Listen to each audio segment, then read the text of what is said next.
Hello, and welcome to The Wave from Ocean Reef, a podcast about the flow of life today and how you and I might ride with or swim against it. I'm Dan Meyer, Chaplain-in-Residence at the beautiful Ocean Reef community in Key Largo, Florida, and here's The Wave for today.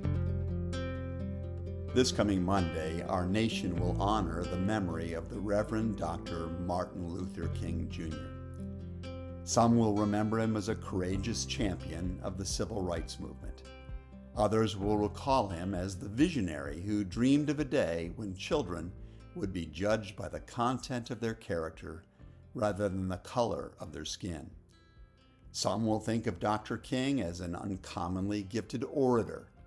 A few will say we shouldn't revere him because of infidelity in his marital life.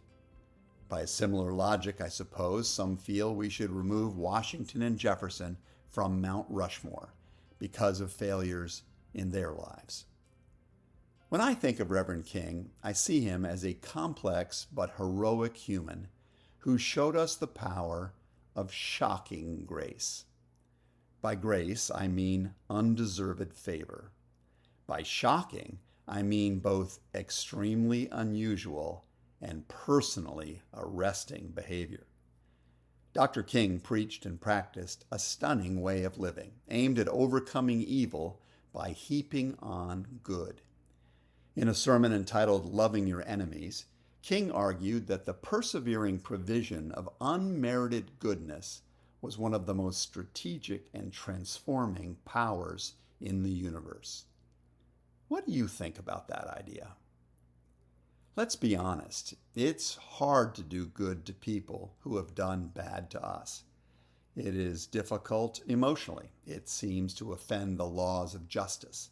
It can open the door to further abuse, it would seem.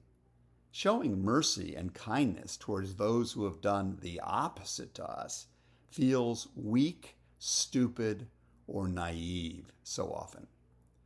On the scale of whole nations, a policy of shocking grace strikes me as questionable indeed.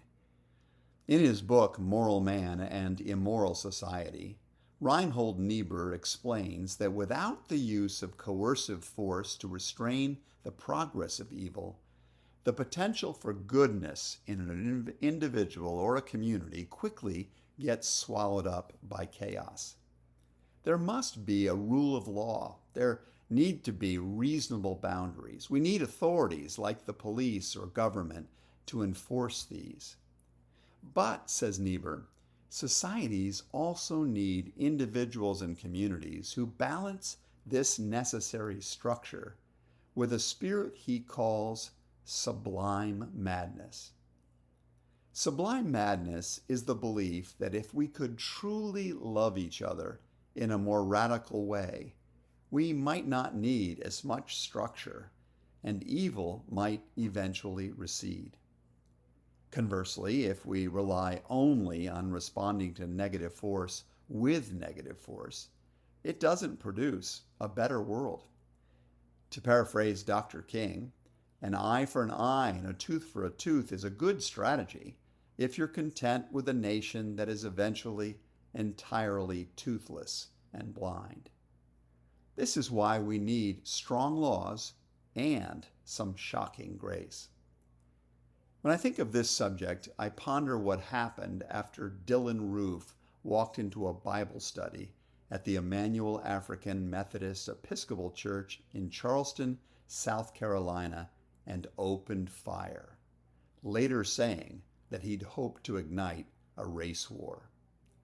The story of that incident and its aftermath is told in an award-winning film that the Episcopal congregation here at the Ocean Reef Chapel showed on Wednesday, January 28, 1926, followed by a dinner and an amazing conversation. Following that dinner, I had the privilege of interviewing Anthony Thompson, whose wife Meyer was one of those killed by that heinous mass murderer. And what Anthony and other members of that church have done with their heartache can only be termed shocking grace.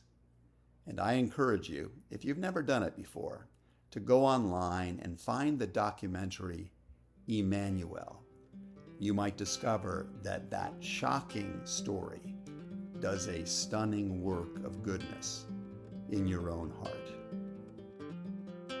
That's today's Wave from Ocean Reef. If you know of others who might appreciate this sort of content, I hope you'll pass it along or encourage them to find me on Spotify, Apple, or other podcast outlets. Until next time, I'm Dan Meyer, hoping that the flow of life is good for you.